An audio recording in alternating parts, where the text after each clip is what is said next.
വായിക്കാൻ പറ്റി പുസ്തകം 19-ാം അധ്യായത്തിന്റെ 15-ാമത്തെ വാക്യം.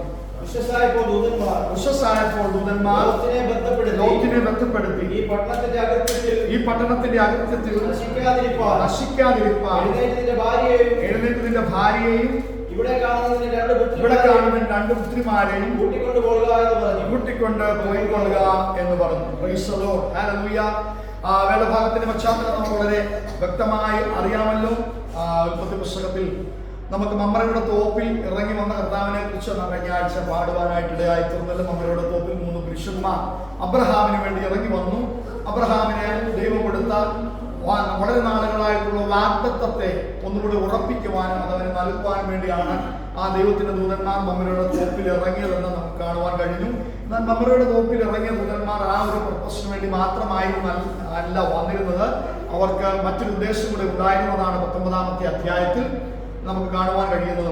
ഒരു ഭാഗത്ത് വാഗ്ദത്തത്തെ ഉറപ്പിച്ച് അവര് അബ്രഹാമിനെ ബലപ്പെടുത്തുമ്പോൾ തന്റെ അടുത്ത സഹോദരനായ ലോത്തിന്റെ പട്ടണം നശിപ്പിക്കുവാൻ കൂടിയാണ് ആ ദൈവത്തിന്റെ ദൂതന്മാർ കടന്നു വന്നത് എന്ന് നമുക്ക് കാണാൻ കഴിയും. അബ്രഹാം ദൈവത്തോട് പക്ഷപാതം ചെയ്യുന്നത് അല്ലെങ്കിൽ ദൈവത്തോട് അപേക്ഷിക്കുന്നതൊക്കെ നമുക്ക് കാണാൻ കഴിയും. ആ ലോത്തിനോട് കരുണ കാണിക്കേണ്ടതിനായിട്ട് സംസാരിക്കുന്ന ഭാഗങ്ങളൊക്കെ ആ അധ്യായത്തിന്റെ മുമ്പിലുള്ള അധ്യായങ്ങളിൽ നമുക്ക് കാണാൻ കഴിയും.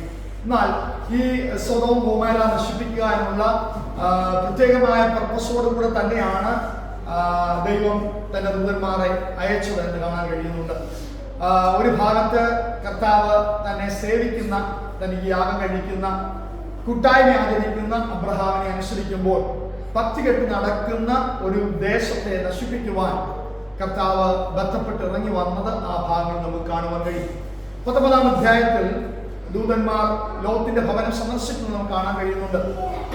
ലോത്ത് അവരെ അബ്രഹാം സ്വീകരിച്ചതുപോലെ തന്നെ ലോത്ത് അവരെ ബഹുമാനപൂർവ്വം, ലോത്തിന് മനസ്സിലായി ദൈവത്തിന്റെ ദൂതന്മാരാണെന്ന് മനസ്സിലായതുകൊണ്ട്, ദൈവത്തിന്റെ അഭിഷിക്തന്മാരായെന്ന് മനസ്സിലായതുകൊണ്ട് ലോത്തും അബ്രഹാം സ്വീകരിച്ചതുപോലെ തന്നെ ലോത്തും ഈ ദൈവദൂതന്മാരെ സ്വീകരിക്കുന്നുണ്ട്. എന്നാൽ ആ പട്ടണത്തിന്റെ സ്ഥിതി വളരെ മോശമായിരുന്നു എന്ന് നമുക്ക് കാണാൻ കഴിയുന്നുണ്ട്. വിശദീകരിക്കേണ്ട ആവശ്യമില്ല അല്ലെ. പട്ടണം സൊദോം ഗൊമോര പട്ടണത്തെ കുറിച്ച് നമുക്കറിയാം അല്ലെ. സ്വർഗപാപം നിലനിന്നിരുന്ന, ദൈവഹിതമല്ലാത്ത വഴികളിലൂടെ സഞ്ചരിച്ചിരുന്ന ഒരു പട്ടണം, പാപത്തിന്റെ നിറകുടമായിരുന്ന ഒരു പട്ടണം. ആ പട്ടണത്തിലാണ് ലോത്ത് പോയി താമസിക്കുവാനായിട്ടിടയായിത്തീർന്നത്.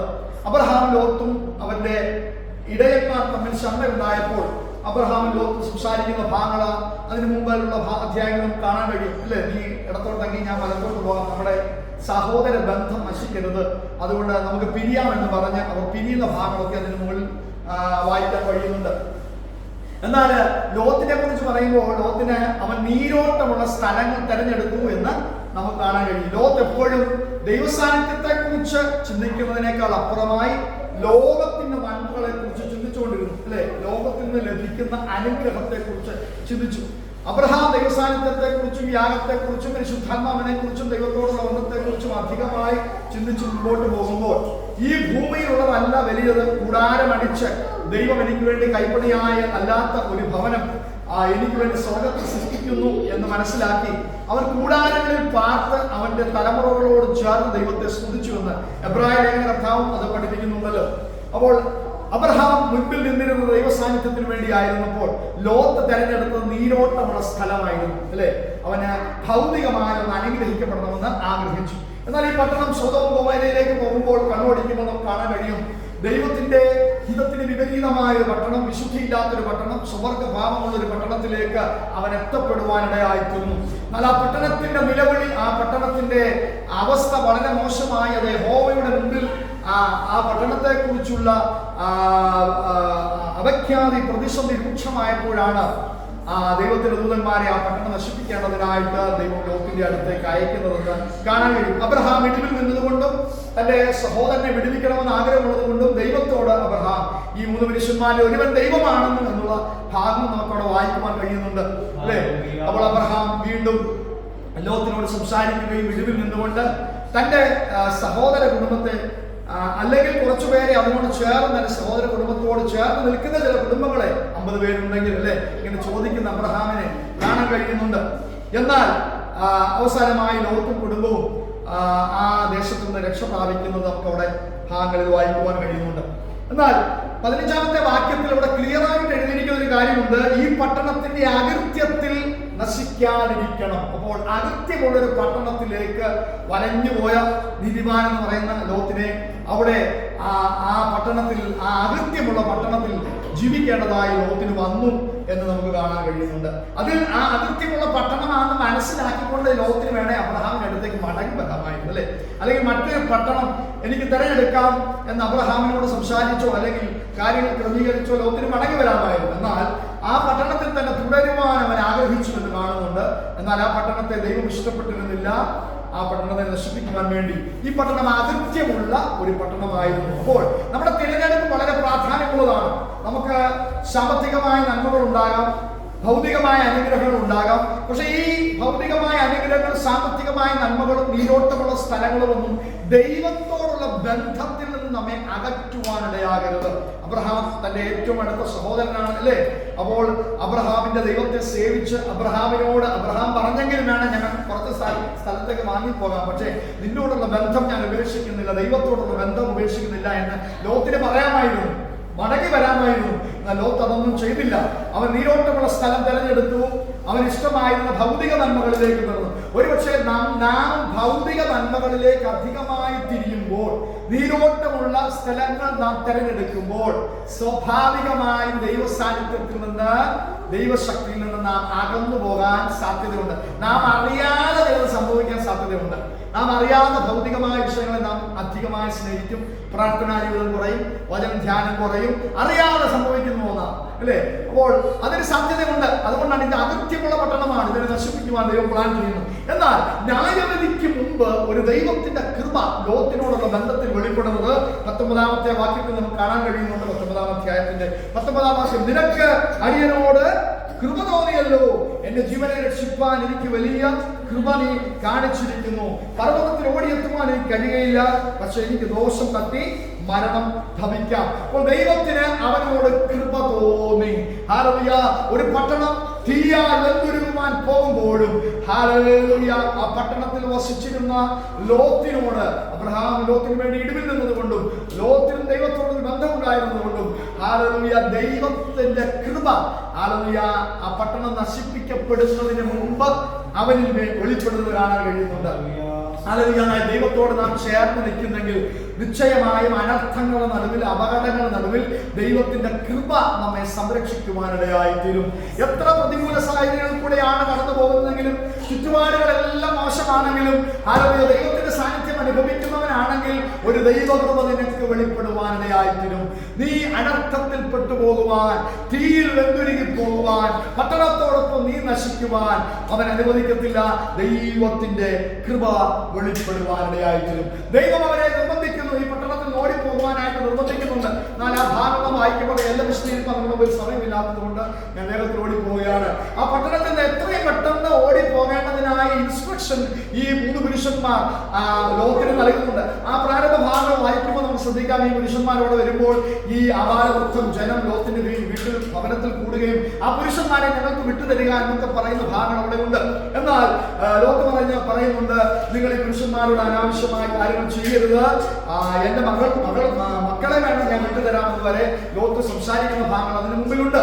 എന്നാൽ അവർ ഈ പുരുഷന്മാരെ തന്നെ വേണമെന്നുള്ള നിർബന്ധത്തിൽ അവിടെ നിൽക്കുമ്പോൾ ഹല്ലേലൂയ ആ പുരുഷന്മാർ തന്നെ, ഈ ദൈവത്തിന്റെ അഭിഷിക്തന്മാർ തന്നെ ലോത്തിനെ അകത്തേക്ക് വലിച്ചെടുത്തിട്ട് ആ ഡോർ അടച്ചിട്ട് അവിടെ വന്ന ആ ജനത്തെ അന്ധത പിടിപ്പിക്കുന്ന ഭാഗങ്ങളൊക്കെ ഉണ്ട്. ഒന്നും വിശദീകരിക്കുവാൻ ആഗ്രഹിക്കുന്നില്ല, നിങ്ങൾ വായിച്ചാൽ മതി സമയം കിട്ടുമ്പോൾ. അപ്പോൾ അന്ധത പിടിപ്പിച്ച് അവരെ അന്ധരാക്കി തീർക്കുന്ന ഭാഗങ്ങളോടെ ഉണ്ട്. എന്നാൽ ലോകത്തിനോട് ദൈവത്തിന് ദൂതന്മാർ എത്രയും പെട്ടെന്ന് ഈ പട്ടണത്തിൽ നിന്ന് നിങ്ങൾ ജീവരക്ഷയ്ക്കായി പർവ്വതത്തിലേക്ക് ഓടിപ്പോകാനുള്ള ഭാഗം സംസാരിക്കുന്നത് കാണാൻ കഴിയുന്നുണ്ട്. 16-ാമത്തെ വാക്യത്തിൽ അവിടെ നാം കാണുന്നത്, അവൻ താമസിച്ചപ്പോൾ. അപ്പോൾ എന്താണ്, എന്തുകൊണ്ടായിരിക്കും താമസിച്ച്? അതെ, ഒരു ഭൂകമ്പം ഉണ്ടാകുമ്പോൾ അല്ലെങ്കിൽ ഒരു അപകടം സംഭവിക്കാൻ പോകുമ്പോൾ, അല്ലെ ഒരു വെള്ളപ്പൊക്കം ഉണ്ടാകുമ്പോൾ നമ്മളെന്താ ചെയ്യുന്നത്? അതുപോലെ തന്നെ ലോകത്ത് ചെയ്ത് കാണും, അല്ലേ?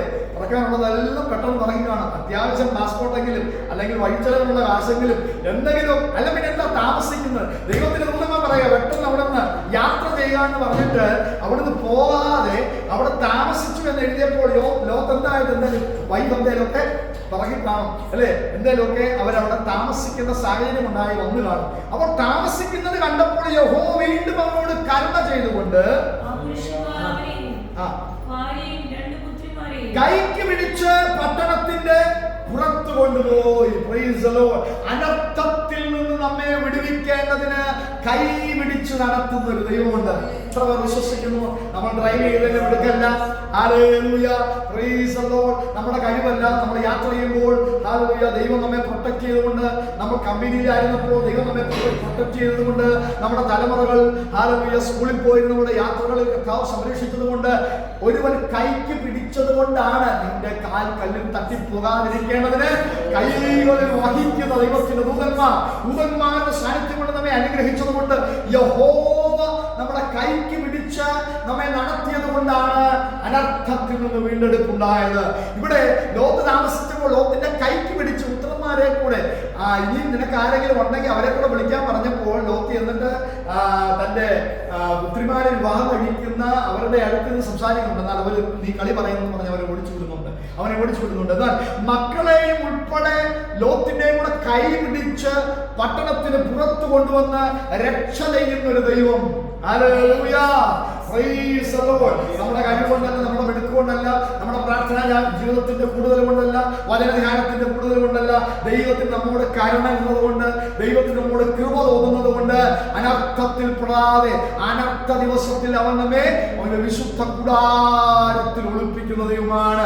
അങ്ങനെ അവരെ കൈക്ക് പിടിച്ച് പുറത്തു കൊണ്ടുവന്നു. 17-ാമത്തെ വാക്യം, ഞാൻ ഓടിപ്പോകാൻ സമയമില്ലാത്തതുകൊണ്ട് അവരെ പുറത്തു കൊണ്ടുവന്ന ശേഷം അവരവരോട് പറയുന്നു, ജീവരക്ഷയ്ക്കായി ഓടിപ്പോകുക, പുറകോട്ട് നോക്കരുത്, ഈ പ്രദേശത്തെങ്ങും നിൽക്കരുത്, നിനക്ക് നാശം ഭവിക്കാതിരിക്കാൻ പർവ്വതത്തിലേക്ക് ഓടിപ്പോകുക. ശ്രദ്ധിക്കുക, അപ്പോൾ പുറകോട്ട് നോക്കാൻ പാടില്ല അല്ലേ. ന്യായവിധിക്കകത്ത് നിന്ന് രക്ഷ പ്രാപിച്ചു വരുന്ന ജനമാണ്.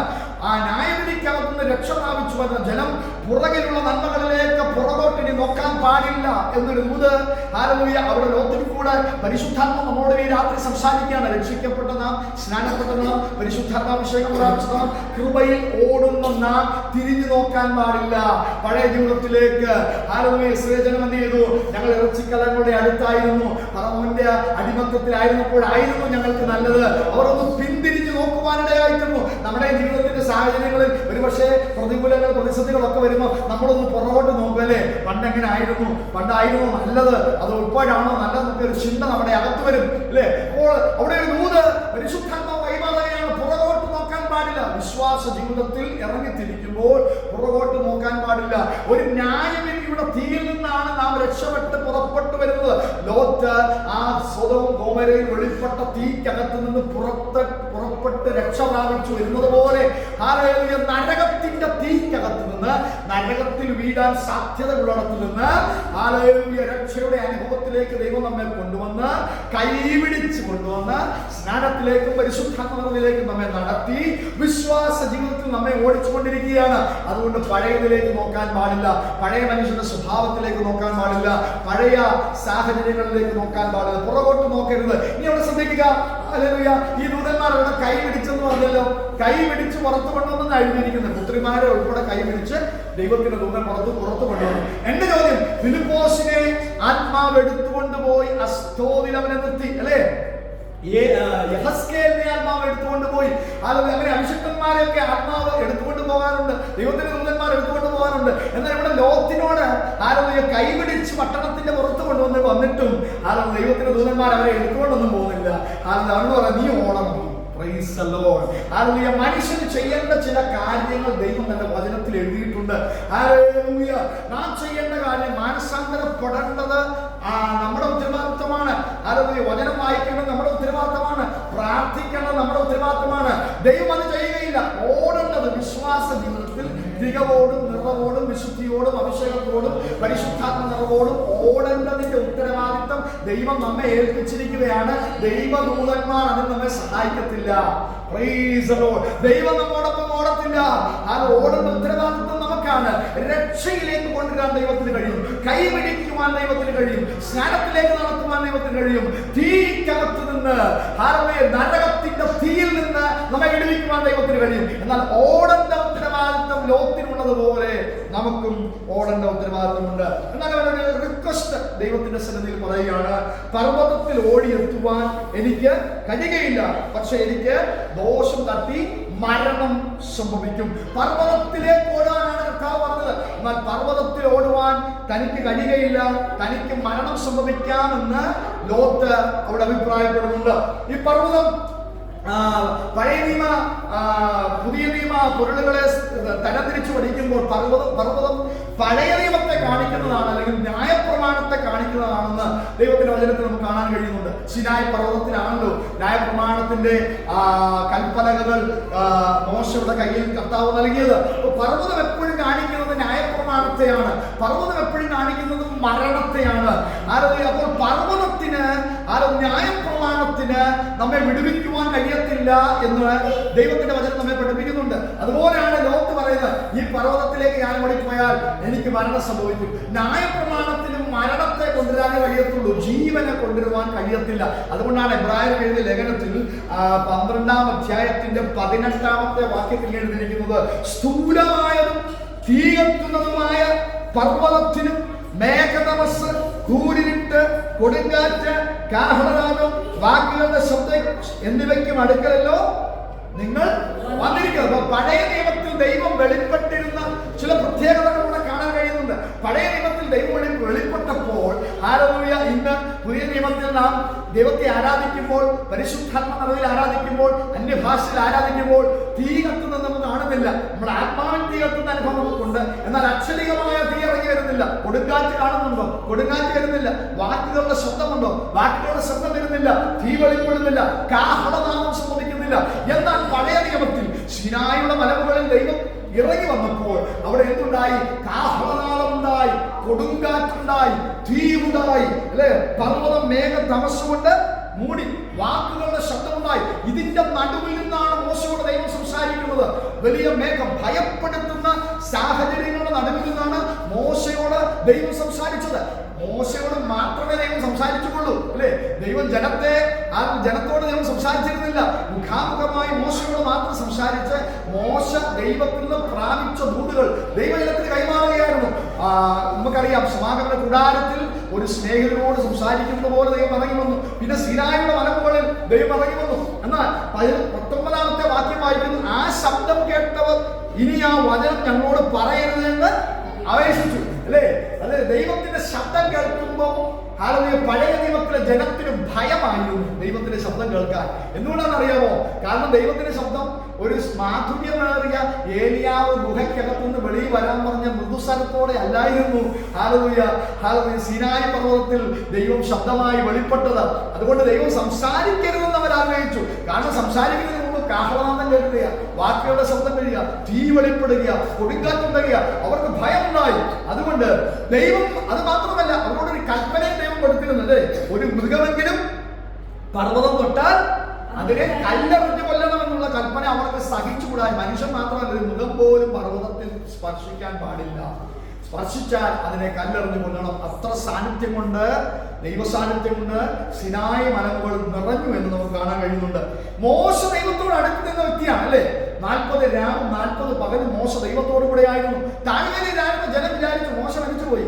ആ മലമുകളിലേക്ക് കയറിപ്പോയ മോശയാ. ഇദ്ദേഹത്തെ കാണുന്നില്ല. 40 ദിവസത്തോളമായി കടന്നു വരുന്നില്ല. തങ്ങൾക്കൊരു നേതാവിനെ ആവശ്യമുണ്ട്, തങ്ങൾക്കൊരു ദൈവത്തെ ആവശ്യമുണ്ട്. മുമ്പിൽ ദൈവത്തെ ആരാധിപ്പാൻ, ജനം മെമ്പറോട് ദൈവത്തെ ആരാധിപ്പാൻ നിൽക്കുമ്പോൾ ആ ആരാധനയ്ക്ക് നേതൃത്വം നൽകണ്ട. ഇപ്പൊ നിങ്ങളുടെ ഒരു മീറ്റിംഗിന് വാസം വന്നില്ല എന്ന് ചോദിച്ചു, വാസം ചോദിക്കത്തില്ലേ? അതുപോലെ മോശ കാണുന്നില്ല. ദൈവ സാന്നിധ്യം അനുഭവിക്കുവാൻ പോയ മോശ 40 ദിവസമായിട്ട് ഇറങ്ങി വരുന്നില്ല, അല്ലെ? എന്നെ സംബന്ധിച്ച് നമുക്കറിയാം. അല്ല, ജനമെല്ലാം കൂടെ തീരുമാനിക്കുകയാണ്, അവരവരോട് സംസാരിക്കുകയാണ്, അല്ലേ? സ്വർണം അവര് എല്ലാവരിൽ നിന്ന് ഊരിയെടുത്ത് കളക്ട് ചെയ്തു. സ്വർണം കൊണ്ടൊരു കാളക്കുട്ടി പുറത്ത് വന്നു എന്ന് എഴുതിയിരിക്കുന്നത്. കാളക്കുട്ടിയെ ആരാധിക്കുവാനിടയായി തീർന്നെന്ന് നമുക്ക് കാണാൻ കഴിയും. അപ്പോൾ ആ വാക്യം ശ്രദ്ധിക്കുക. 21-ാമത്തെ വാക്യത്തിൽ, ഞാൻ അത്യന്തം പേടിച്ചു വിറയ്ക്കുന്നു എന്ന് മോശയും പറയത്തക്കവണ്ണം ആ കാഴ്ച ഭയങ്കരമായിരുന്നു. അപ്പോൾ സാന്നിധ്യത്തിൽ ഇരുന്ന മോശ 40 രാവും പകലും ദൈവസാന്നിധ്യം അനുഭവിച്ച മോശയ്ക്ക് പോലും ആ കാഴ്ച ഭയങ്കരമായി തോന്നി. പേടിച്ചവൻ ഉറയ്ക്കുന്ന രീതിയിൽ ദൈവത്തിന്റെ സാന്നിധ്യം മലമുകളിൽ വെളിപ്പെട്ടു എന്ന് കാണാൻ കഴിയുന്നുണ്ട്. എന്നാൽ അവൻ താഴ്വരയിലേക്ക് വന്നപ്പോൾ എന്താ സംഭവിച്ചത്? താഴ്വരയുടെ സ്ഥിതി വളരെ മോശമായിരുന്നു അല്ലേ? കാരണം മോശയെ പ്രതീക്ഷിച്ചിരുന്ന ജനം മോശയെ കാണാതിരുന്നത് കൊണ്ട് അവർ കാളക്കുട്ടിയെ വാർത്തുണ്ടാക്കി, പൊന്നുകൊണ്ട് അവരൊരു കാളക്കുട്ടി ഉണ്ടാക്കി അതിനെ ആരാധിക്കുന്ന കാഴ്ചയാണ്. ദൈവത്തിന്റെ ന്യായപ്രമാണമായി കൽപ്പനകളുമായി ഇറങ്ങി വന്ന മോശ കണ്ട കാഴ്ച ഒരു കാളക്കുട്ടിയെ എടുത്ത് ജനം ആരാധിക്കുന്ന കാഴ്ചയാണ്. ജീവനുള്ള സത്യദൈവത്തെ മറന്ന് ഹല്ലേലൂയ പരിശുദ്ധാത്മാവിൽ സംസാരിക്കുന്ന തേജോമനായ ദൈവത്തെ മറന്നിട്ട് കാളക്കുട്ടിയെ ആരാധിക്കുന്ന ജനത്തെ കണ്ടപ്പോൾ അവരോട് ദേഷ്യമുണ്ടായി. കൽപ്പനകളെല്ലാം എടുത്ത് എറിഞ്ഞുണച്ചു അല്ലേ? അവരെ തന്നെ അവരെ ചാരം അവരെ കൊണ്ട് തീറ്റിച്ചു, ചാരത്തിൽ നിന്നുള്ള വെള്ളം കുടിപ്പിച്ചു എന്നൊക്കെ എഴുതിയിരിക്കുന്നത്. ഹല്ലേലൂയ. വലിയൊരു മരണം അവിടെ സംഭവിച്ചു. 3000 പേർ അവിടെ മരിക്കുവാനായിട്ട് ഇടയായി തീർന്നു നമുക്ക് കാണാൻ കഴിയും. ഞാൻ വിശദീകരിക്കുവാൻ ആഗ്രഹിക്കുന്നില്ല. പഴയ നിയമത്തിൽ 3000 പേര് കൃപയിൽ നിന്ന് ദൈവസാന്നിധ്യത്തിൽ നിന്ന് വീടുപോയി മരിക്കുമ്പോൾ പുതിയ നിയമത്തിൽ പത്രോസിന്റെ ഒറ്റ പ്രസംഗത്തിൽ 3000 പേർ രക്ഷിക്കപ്പെട്ട് സ്നാനപ്പെടുവാനിടയായിരുന്നു. അപ്പൊ മരണത്തിന്റെ ശുശ്രൂഷയായിരുന്നു ന്യായപ്രമാണത്തിന്റെ ശുശ്രൂഷ. ന്യായപ്രമാണം വെളിപ്പെട്ടപ്പോൾ തന്നെ കൽപ്പനകൾ മോശയുടെ കരത്തിൽ ലഭിച്ചപ്പോൾ തന്നെ സംഭവിച്ചത് മരണമായിരുന്നു അല്ലേ? ന്യായപ്രമാണം വെളിപ്പെട്ടപ്പോൾ സംഭവിച്ചത് മരണമായിരുന്നു. 3000 പേരുടെ മരണമായിരുന്നു. മരണശിക്ഷയാണ് ന്യായപ്രമാണം കൊണ്ടുവന്നത്. എന്നാൽ കൃപയുടെ ശുശ്രൂഷ, കൃപയുടെ വചനം 3000 പേർ രക്ഷിക്കപ്പെട്ട് സ്നാനപ്പെട്ട് പരിശുദ്ധാത്മാവിനോട് ചേരുവാൻ ഇടയായിരുന്നു. അപ്പോൾ ന്യായപ്രമാണത്തിന്റെ ശുശ്രൂഷ മരണത്തെ കൊണ്ടുവന്നപ്പോൾ മോശയിൽ കൂടെ സംഭവിച്ച 3000-ഓളം ജനത്തിന്റെ മരണം പഴയ നിയമത്തിൽ സംഭവിച്ചപ്പോൾ പർവ്വതം അതിന് നിഴലായി നിൽക്കുകയാണ്.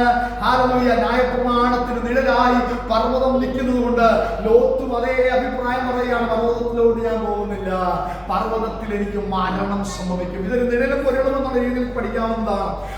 പർവ്വതത്തിൽ എനിക്ക് മരണം സംഭവിക്കും. ന്യായപ്രമാണത്തിന് മനുഷ്യനെ നീതീകരിക്കുവാൻ കഴിയത്തില്ല. ന്യായപ്രമാണം കൊണ്ടുവരുന്നത് മരണമാണെന്ന് നമുക്ക് മനസ്സിലാക്കുവാൻ കഴിയുന്നുണ്ട്.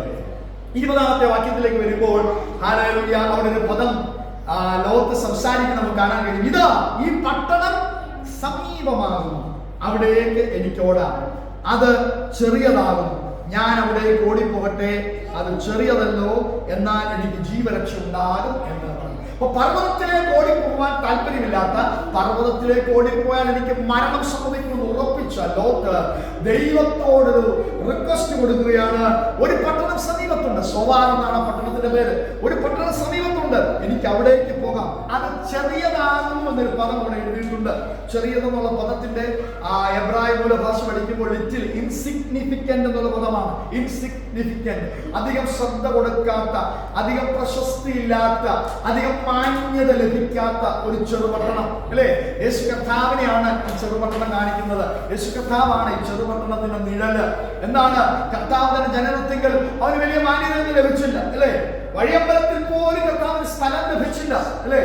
ഹല്ലേലൂയ. വേശ്യയുടെ പുത്രനെന്ന് അവനെ വിളിക്കുവാനിടയായിട്ടുണ്ട്, തച്ചന്റെ മകനെന്ന് അവനെ വിളിക്കുവാനിടയായിട്ടുണ്ട് അല്ലേ? അങ്ങനെ കർത്താവിന് നല്ല പദപ്രയോഗങ്ങളൊന്നുമല്ല കർത്താവിന്റെ ജനനം മുതൽ ലഭിച്ചത് അല്ലേ? കർത്താവിനെ എല്ലാവരും ചെറുതായി കണ്ടു. നസറത്തിൽ നിന്ന് വല്ല നന്മയും വരുമോ എന്ന് നഥനേല് പോലും ചോദിക്കത്തക്ക രീതിയിൽ കർത്താവ് ജനിച്ച പട്ടണത്തെ പോലും ചെറുതായി കണ്ടിരുന്ന ഒരു കാലഘട്ടമായിരുന്നു.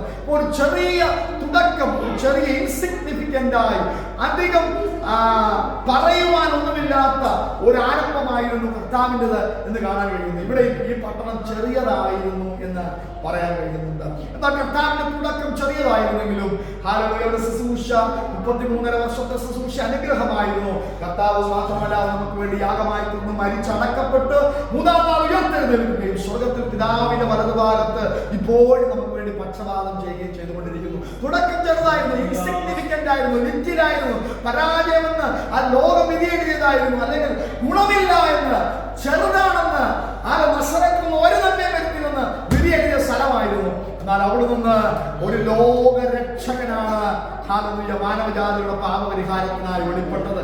അതുപോലെ ലോകം പറയുന്നത് ചെറിയ പട്ടണമാണ്, ഇൻസിഗ്നിഫിക്കന്റ് ആണ്, ലിറ്റിലാണ്, ഇതിനൊന്നും പ്രവേശിക്കാൻ കഴിയത്തില്ല. എന്നാൽ ഞാൻ അവിടേക്ക് ശരണം പ്രാപിപ്പാൻ ആഗ്രഹിക്കുന്നു, ഹല്ലേലൂയ, അവിടേക്ക് പോകുവാൻ ആഗ്രഹിക്കുന്നു. അപ്പോൾ ദൈവം പറയാൻ ശ്രദ്ധിക്കുക, ഇക്കാര്യത്തിലും ഞാൻ നിന്നെ 21ാമത്തെ വാക്യം ഒന്ന് വായിച്ചോ. ഇക്കാര്യത്തിലും അവനവനോട് ഇക്കാര്യത്തിലും ഞാൻ നിന്നെ കടാക്ഷിച്ചിരിക്കുന്നു, നീ പറഞ്ഞ പട്ടണം ഞാൻ മറിച്ചു കളയത്തില്ല. ദൈവം മറിച്ചു കളയാത്തൊരു പട്ടണം. ഹല്ലേലൂയ. അതാണ് കർത്താവ്, യേശു കർത്താവ്. ദൈവം മറിച്ചു കളയാത്തൊരു പട്ടണം.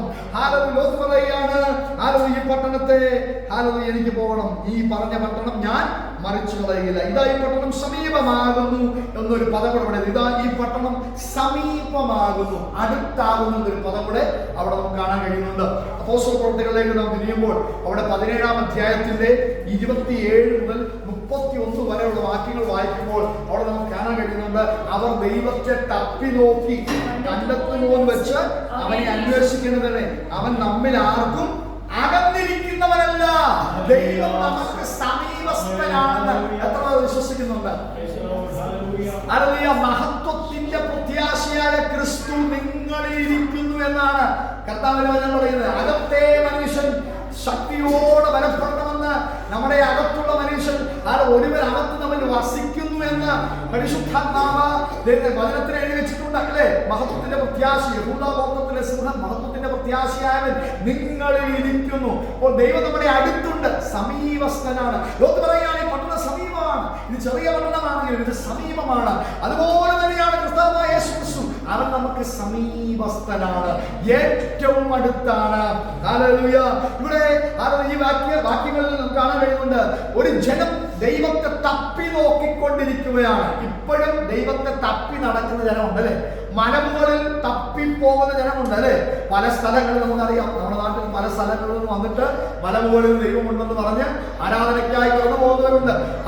താഴ്വരയിൽ ദൈവമുണ്ടെന്ന് പറഞ്ഞ് ആരാധനയ്ക്ക് പോകുന്നവരുണ്ട് അല്ലെ? സുരക്ഷിത വീട്ടിൽ ദൈവമുണ്ട്, പുണ്യവാളന്മാരുടെ ദൈവമുണ്ടെന്ന് പറഞ്ഞ് ആരാധനയ്ക്ക് പോകുന്നവരുണ്ട് അല്ലെ? അപ്പൊ ദൈവത്തെ തപ്പി നടക്കുന്ന ഒരു സമൂഹം ഇപ്പോഴും ഉണ്ട്, അന്നും ഉണ്ടായിരുന്നു. എന്നാൽ 28-ാമത്തെ വാക്യത്തിൽ പറയുന്നു, അവനിലല്ലോ നാം ജീവിക്കുകയും ചരിക്കുകയും ഇരിക്കുകയും ചെയ്യുന്നത്. കർത്താവ് നമ്മുടെ ഏറ്റവും അടുത്തുണ്ട്, കർത്താവ് നമ്മുടെ സമീപസ്ഥനാണ്, കർത്താവ് നമ്മിൽ വസിക്കുകയാണ്. അവനിൽ നാം ജീവിക്കുന്നു, അവനിൽ നാം ചരിക്കുന്നു, അവനിൽ നാം ഇരിക്കുന്നു. ഹല്ലേലൂയ. മാത്രമല്ല നാം അവന്റെ സന്താനമാകുന്നു. 29-ാമത്തെ വാക്യം ശ്രദ്ധിക്കുക. അങ്ങനെ നാം ദൈവത്തിന്റെ മക്കളാണെന്ന് വരികിൽ നാം ദൈവത്തോട് പറ്റിരിക്കുന്നു. ഒരപ്പനും മകനും, നമ്മൾ കഴിഞ്ഞ ആഴ്ച കേട്ടു, ഭാര്യയും ഭർത്താവും എന്നുള്ള ബന്ധം പോലെ, മണവാളനും മണവാട്ടിയും എന്നുള്ള ബന്ധം പോലെ അല്ലേ, ദൈവമായിട്ടൊരു ബന്ധം വേണമെന്ന് കഴിഞ്ഞ ആഴ്ച കേട്ടു. ഇവിടെ കേൾക്കുകയാണ്, അപ്പനും മകനും എന്നുള്ള ബന്ധം പോലെ അല്ലേ. അവൻ എന്റെ സന്താനമെന്ന് നമ്മെ കുറിച്ച്, സഭയെ കുറിച്ച്, നമ്മുടെ വ്യക്തിപരമായ ജീവിതത്തെ കുറിച്ച് കർത്താവിന് പറയുവാൻ കഴിയുന്നില്ല. അവൻ എന്റെ മകനാണ്, അവൻ എന്റെ മകളാണ്. ആ ഒരു ബന്ധം നമുക്ക് ദൈവമായിട്ട് ഉണ്ടായിരിക്കണം.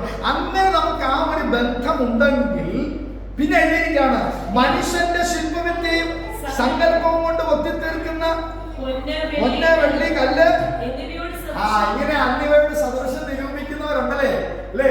ദൈവത്തെ പൊന്നിനോട് താരതമ്യപ്പെടുത്തുന്ന, പൊന്നുകൊണ്ട് വിഗ്രഹം ഉണ്ടാക്കുന്ന, വെള്ളി കൊണ്ട് വിഗ്രഹം ഉണ്ടാക്കുന്ന, കല്ലുകൊണ്ട് വിഗ്രഹം ഉണ്ടാക്കുന്ന ഹല്ലേലൂയ ഒരു ജനമുണ്ട്, നമുക്കറിയാം അല്ലേ? അനേക ജനങ്ങളുണ്ട്. എന്നാൽ കർത്താവുമായിട്ടുള്ള നമ്മുടെ ബന്ധം എന്താണ്?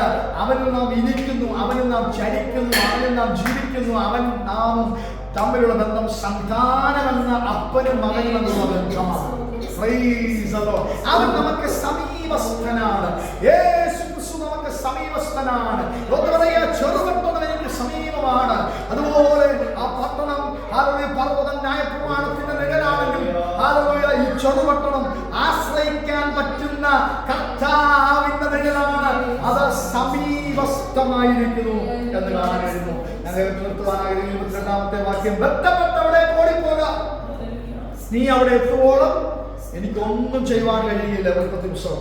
അതുകൊണ്ട് ആ പട്ടണത്തിന് സോവാ എന്ന് പേരായി. ബന്ധപ്പെട്ട് അവിടേക്ക് ഓടിപ്പോവാ, നീ അവിടെ എത്തുവോളം എനിക്കൊന്നും ചെയ്യാൻ കഴിയത്തില്ല. രക്ഷിക്കപ്പെട്ട നമ്മളോട്, സ്നാനപ്പെട്ട നമ്മളോട്, പരിശുദ്ധാത്മാഭിഷേകം പ്രാപിച്ച നമ്മളോട് കർത്താവ് പറയാണ്, ഈ ഭൂമിയെ ഞാൻ നശിപ്പിക്കണമെങ്കിൽ, ഒരു ന്യായവിധി വെളിപ്പെടണമെങ്കിൽ, ഹല്ലേലൂയ പ്രൈസ് ദി ലോർഡ്, ദൈവത്തിന്റെ വചനം പറയുന്നു അല്ലേ, അത് ചൂള പോലെ കത്തുന്ന ഒരു ദിവസം വരികയാണ് അല്ലേ, മത്തനെ പോലെ ഭൂമി ചാഞ്ചാടുന്ന ഒരു ദിവസം വരികയാണ് അല്ലേ, ഹല്ലേലൂയ കാവൽമാടം പോലെ ആടുന്ന ഭൂമിയെ കുറിച്ച് വചനത്തിൽ എഴുതി വെച്ചിരിക്കുകയാണ്. ഈ ഭൂമി നശിക്കുവാൻ പോകുന്നു. ഹല്ലേലൂയ ഒരു വലിയ ന്യായവിധി സംഭവിക്കാൻ പോകുന്നു. ഒരു വലിയ നരകം ഒരുക്കപ്പെട്ടുകൊണ്ടിരിക്കുന്നു. ദൈവത്തെ സേവിക്കാത്ത, ദൈവത്തെ ആരാധിക്കാത്ത ജനത്തിന് വേണ്ടി ഒരു നരകം ഒരുക്കപ്പെട്ടുകൊണ്ടിരിക്കുന്നു, ധാരാളം ഒരുക്കപ്പെട്ടുകൊണ്ടിരിക്കുന്നു.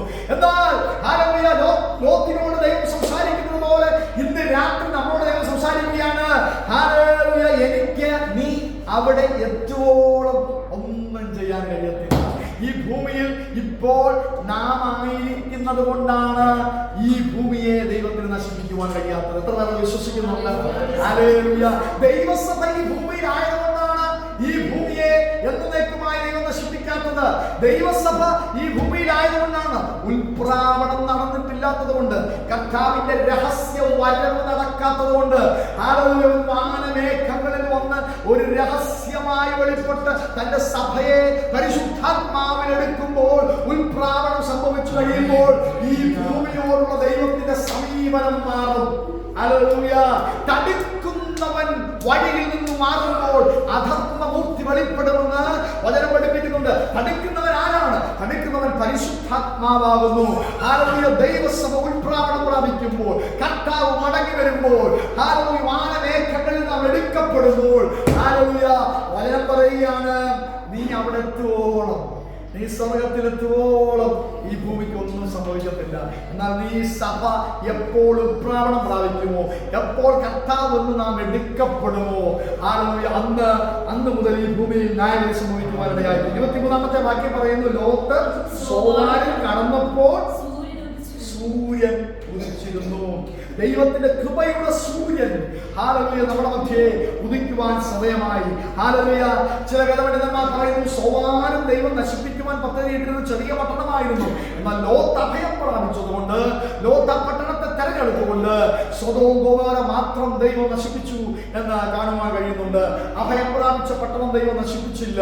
കാരണം ഒരു ചെറിയ പട്ടണമാ, സമീപസ്ഥമായ പട്ടണമാ. ക്രിസ്തുവിന് ആ പട്ടണം നിഴലായിരുന്നു. 1 പത്രോസ് എഴുതിയ ലേഖനം 2-ാം അധ്യായത്തിന്റെ 9-10 വാക്യങ്ങൾ നമുക്ക് വായിക്കാം. നിങ്ങളോ അന്ധകാരത്തിൽ നിന്ന്, ഇവിടെ സൂര്യൻ നാം കേട്ടല്ലോ, ദൈവത്തിന്റെ കൃപയുടെ സൂര്യൻ, ഹല്ലേലൂയ, ന്യായവിധി ലോത്തിന് സംഭവിക്കാതെ ദൈവനെ കൈക്ക് പിടിച്ച് പുറത്തു കൊണ്ടുവന്ന് ഹല്ലേലൂയ സോവാരിലെത്തിച്ചപ്പോൾ ദൈവത്തിന്റെ കൃപയുടെ സൂര്യൻ ഉദിച്ചതുപോലെ 1 പത്രോസ് 2-9 പറയാം, നിങ്ങളും അന്ധകാരത്തിലായിരുന്നു, എന്നാൽ നിങ്ങളൊരു അത്ഭുത പ്രകാശത്തിലേക്ക് വിളിക്കപ്പെട്ടിരിക്കുന്നു. അതുകൊണ്ട് അവന്റെ സൽഗുണങ്ങളെ ഘോഷിപ്പാൻ നാം തെരഞ്ഞെടുക്കപ്പെട്ട ജാതി, രാജകീയ പുരോഹിത വർഗം, വിശുദ്ധ വംശം, സ്വന്തം ജനമാണ്. നിങ്ങൾ മുമ്പേ ജനമില്ലാത്തവർ, ഇപ്പോൾ ദൈവത്തിന്റെ ജനം. കരുണയില്ലാത്തവരായിരുന്നു, ഇപ്പോഴോ കരുണ ലഭിച്ചവർ തന്നെ. ലോത്തിന് സൊദോം ഗൊമോരയിൽ ആ തീർന്ന ഗന്ധകത്തിനകത്ത് ആ കുടുംബം തീർന്നു പോകാമായിരുന്നു. എന്നാൽ കരം പിടിച്ച് പുറത്തു കൊണ്ടുവന്ന് കൃപയുടെ വഴിയെ കാണിച്ച് കൃപയുടെ പട്ടണത്തിൽ ദൈവം എത്തിച്ചതുപോലെ നാമും നശിക്കപ്പെടാമായിരുന്നു. പാപം കൊണ്ട് നരകശിക്ഷയ്ക്ക് യോഗ്യമാകാമായിരുന്നു. എന്നാൽ ദൈവത്തിന്റെ ദൂതന്മാർ നമ്മുടെ കരം പിടിച്ചതുകൊണ്ട്, ദൈവത്തിന്റെ തെരഞ്ഞെടുപ്പ് നമുക്ക് സംഭവിച്ചുകൊണ്ട് അവനെ സേവിക്കുവാൻ വിശുദ്ധ വംശമായി, സ്വന്തം ജനമായി, കരുണ ലഭിച്ചവരായി നാം തീർന്നു. യോഹന്നാൻ സുവിശേഷം 5-ാം അധ്യായത്തിന്റെ 23-24 വാക്യങ്ങൾ ഇങ്ങനെ പറയുന്നു, പുത്രനെ ബഹുമാനിക്കാത്തവൻ അവൻ അയച്ച പിതാവിനെയും ബഹുമാനിക്കുന്നില്ല. ചില യഹോവ സാക്ഷികളുണ്ടല്ലേ, അവർ പിതാവായ ദൈവത്തെ മാത്രം ആരാധിക്കുന്നവരാ, പുത്രനെ അവര് ബഹുമാനിക്കാറില്ല. എന്നാൽ ഇവിടെ കർത്താവ് തന്നെ പറയുന്ന പദം എന്താണ്? പുത്രനെ ബഹുമാനിക്കാത്തവൻ അവനെ അയച്ച പിതാവിനെ ബഹുമാനിക്കുന്നില്ല. എന്നിട്ട് പറയാം, ആമീൻ ആമീൻ, ഞാൻ നിങ്ങളോട് പറയുന്നു, എന്റെ വചനം കേട്ട് എന്നെ അയച്ചവനെ വിശ്വസിക്കുന്നവൻ എന്തുണ്ട്? നിത്യജീവനുണ്ട്. അവൻ ന്യായവിധിയിൽ ആകാതെ മരണത്തിൽ നിന്ന് ജീവങ്കലേക്ക് കടന്നിരിക്കുന്നു. സൊദോം ഗൊമോരയിൽ കത്തി വെണ്ണീറാകാതെ ലോത്ത് സോവാരിൽ കടന്നതുപോലെ ന്യായവിധിയിലാകാതെ നാം മരണത്തിൽ നിന്ന് യേശു ക്രിസ്തു നിമിത്തം, ഒരു സോവാർന്ന ചെറിയ പട്ടണം നിമിത്തം ലോത്ത് കൃപയിലേക്ക് പ്രവേശിച്ചെങ്കിൽ, ഹല്ലേലൂയ, യേശു ക്രിസ്തു മുഖാന്തരം ഹല്ലേലൂയ, നരകശിക്ഷയിൽ നിന്ന്, മരണത്തിൽ നിന്ന് നാം ജീവങ്കലേക്ക് കടന്നിരിക്കുന്നു. 24-ാമത്തെ വാക്യത്തിൽ നാം ഇങ്ങനെ കാണുന്നു, യഹോവ സൊദോമിന്റെയും ഗൊമോരയുടെ മേൽ യഹോവയുടെ സന്നിധിയിൽ നിന്ന് ആകാശത്ത് നിന്ന് ഗന്ധകവും തീയും വർഷിപ്പിച്ചു. ഇടിവിൽ നിന്ന് അബ്രഹാം കണ്ടുകൊണ്ടിരിക്കുകയാണ്, സൊദോം ഗൊമോര ദൂരത്തിൽ നിന്ന് കത്തിക്കൊണ്ടിരിക്കുന്നു. സോവാർ പട്ടണത്തിൽ നിന്ന് നിന്ന് ലോത്തും കുടുംബവും കണ്ടുകൊണ്ടിരിക്കുകയാണ്. അവർ താമസിച്ചുക സൊദോം ഗൊമോര കത്തിക്കൊണ്ട്. ഇതിനിടയ്ക്ക് ഒരു പുള്ളിക്കാരി വഴി പെട്ടുപോയിട്ടുണ്ട്. ആരാ? ലോത്തിന്റെ ഭാര്യ. പുറകോട്ട് തിരിഞ്ഞു നോക്കിയെന്ന് പറഞ്ഞ പുള്ളിക്കാരി ഇടയ്ക്ക് നോക്കി, എന്റെ കോഴിക്കോട് എന്തിയെ, എന്റെ കിണറെന്തിയെ നോക്കിയതാ. ഹല്ലേലൂയ, അവിടെ തന്നെ നിൽക്കുവാനിടയായി തീർന്നു. എന്നാൽ ലോത്തും തന്റെ പുത്രിമാരും ഹല്ലേലൂയ രക്ഷ പ്രാപിക്കുന്നത് കാണാൻ കഴിയുന്നുണ്ട്. റോമർക്ക് എഴുതിയ ലേഖനം പറയുന്നതാണ് 8-ാം അധ്യായത്തിന്റെ 1-2 വാക്യങ്ങൾ ഇങ്ങനെ പറയുന്നത്. വായിച്ചാട്ടെ. റോമർ 8-ന്റെ 1-2. അതുകൊണ്ട് ഇപ്പോൾ ക്രിസ്തുയേശുവിലുള്ളവർക്ക് ഒരു ശിക്ഷാവിധിയുമില്ല. ജീവന്റെ ആത്മാവിന്റെ പ്രമാണം പാപത്തിന്റെയും മരണത്തിന്റെയും പ്രമാണത്തിൽ നിന്ന് ക്രിസ്തുയേശുവിൽ ഒരാത്മാവിന്റെ പ്രമാണം, പാപത്തിന്റെ ഒരു പ്രമാണം നമ്മുടെ മേലുണ്ടായിരുന്നു, രോഗത്തിന്റെ പ്രമാണം ഉണ്ടായിരുന്നു, ശാപത്തിന്റെ പ്രമാണം ഉണ്ടായിരുന്നു. ഈ പ്രമാണങ്ങളെ ഒക്കെ തകർത്ത് കളഞ്ഞ് ആത്മാവിന്റെ പ്രമാണം കൊണ്ട് വിശുദ്ധ ജീവിതത്തിലേക്ക്, നിത്യജീവനിലേക്ക് കടപ്പാൻ ദൈവം നമുക്ക് അധികാരം നൽകി. അതുകൊണ്ട് ഇപ്പോൾ വിശ്വസിക്കുന്നവന്, ക്രിസ്തുവിൽ വിശ്വസിക്കുന്നവന് ഒരു ശിക്ഷാവിധി. സോമാരിൽ ലോത്ത് രക്ഷയുടെ അനുഭവത്തിലേക്ക് വന്ന ഹല്ലേലൂയ, ദൂരെ കത്തുന്ന സൊദോം ഗൊമോര, ഹല്ലേലൂയ, പുകയാൽ വീഴുന്ന സൊദോം ഗൊമോര കണ്ടുകൊണ്ട് സോവാറിൽ പരിശുദ്ധാത്മ നിറവിൽ ഹല്ലേലൂയ ആ രക്ഷ അവൻ പ്രാപിച്ചതുപോലെ നരക ശിക്ഷാവിധിയിൽ നിന്ന് നമ്മെ രക്ഷിക്കേണ്ടതിന് ഒരു ചെറുപട്ടണമായതുപോലെ, ലോകത്തിനൊരു ചെറുപട്ടണം ലഭിച്ചതുപോലെ കർത്താവ് നമുക്കൊരു കൃപ തന്നിരിക്കുകയാണ്. യേശു ക്രിസ്തുവിൽ കൂടെയാണ് ആ കൃപ. ഒന്ന് കണ്ണുകളെ അടച്ച് ദൈവങ്ങളൊന്ന് സമർപ്പിച്ചാൽ ഹല്ലേലൂയ, പ്രൈസ് ദി ലോർഡ്. കർത്താവിനെ ആരാധിക്കാൻ പോവുകയാണ്. ഹല്ലേലൂയ. അതുകൊണ്ട് എന്ത് വേണം? സർവ്വായുധങ്ങൾ നാം ധരിക്കണം. ദുഷ്ടനോട് നാം എതിർത്ത് നിൽക്കണം. ഹല്ലേലൂയ. നമുക്ക് പോരാട്ടമുണ്ട്. നമുക്ക് പോരാട്ടമുള്ളത് ജഡരക്തങ്ങളോടല്ല, വാഴ്ചകളോടും അധികാരങ്ങളോടും ഈ അന്ധകാരത്തിന്റെ ദവാരങ്ങളോടും സ്വന്തങ്ങളുടെ ദുഷ്ടാത്മ സേനയോട് മാത്രമേ നമുക്ക് പ്രതിസന്ധി ഉള്ളത്, പോരുള്ളത്.